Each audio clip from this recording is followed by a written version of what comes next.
आदिल से शादी करने का इरादा किया है। सपना, आपने आदिल से शादी करने का विचार क्यों किया? आपको नहीं मालूम आपका और आदिल का धर्म अलग अलग है। हाँ, मैं जानती हूँ, पर मैं किसी भी धर्म में अंतर नहीं मानती। मेरे ख्याल से सभी धर्मों का अंतिम लक्ष्य ईश्वर प्राप्ति है। ईश्वर को हम अल्लाह भी कह सकते हैं। ठीक है, पर अब मैं आपसे जानना चाहूंगी कि क्या आप इस्लाम धर्म के बारे में जानकारी रखती हैं? हाँ, थोड़ी बहुत रखती हूँ, आदिल ने बताया है। अच्छा, तो आपको मालूम होगा कि यदि आप शादी करेंगे तो या तो आदिल को इस्लाम धर्म छोड़ना पड़ेगा या तो आपको इस्लाम धर्म कबूल करना होगा। और आदिल तो इस्लाम धर्म नहीं छोड़ सकते, क्योंकि इस्लाम धर्म के अनुसार जो इस्लाम छोड़ता है वह मुर्तद हो जाता है। क्या आपको मालूम है इस्लाम में मुर्तद की सजा क्या होती है? मुझे नहीं मालूम। मुर्तद की सजा कत्ल होती है। अब एक ही रास्ता बचता है कि आप अपना हिंदू धर्म छोड़ें और इस्लाम धर्म कबूल कर लें। बिना इसके आपकी शादी नहीं हो सकती। पर इसमें बुरा क्या है? इस्लाम एक अच्छा दिन है। मैं इस्लाम कबूल करने के लिए तैयार हूँ। हाँ, यह जरूर है कि आदिल ने मुझे मुर्तद वाली बात तो बताई नहीं कि अगर कोई व्यक्ति इस्लाम छोड़ दे तो उसकी सजा सिर्फ मौत है।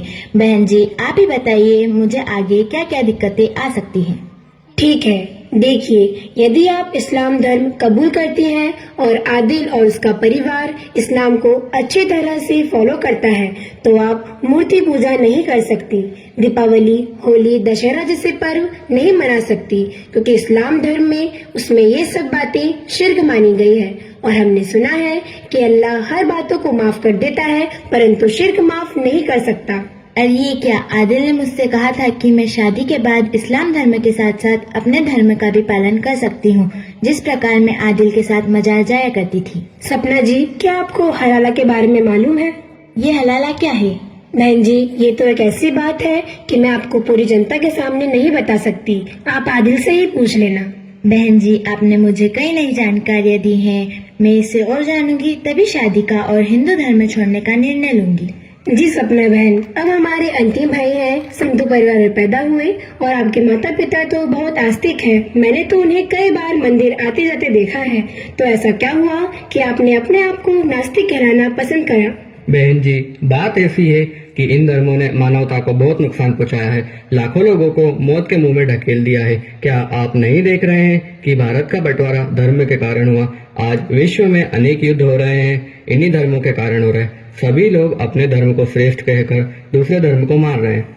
ठीक है, पर आपको शायद ही मालूम होगा कि यूनाइटेड नेशन द्वारा जितने भी आतंकवादी समूह हैं, उनमें से कोई भी हिंदू धर्म वालों का संगठन नहीं है, क्योंकि हिंदू धर्म या सनातन धर्म का तो यह भाव है कि सर्वे भवन्तु सुखिनः, सर्वे सन्तु निरामया, सर्वे भद्राणि पश्यन्तु, माँ कश्चित् दुःखमाप्नुयात्, अर्थात समस्त और सुख शांति हो, कहीं भी दुख न हो और सभी निरोग रहे।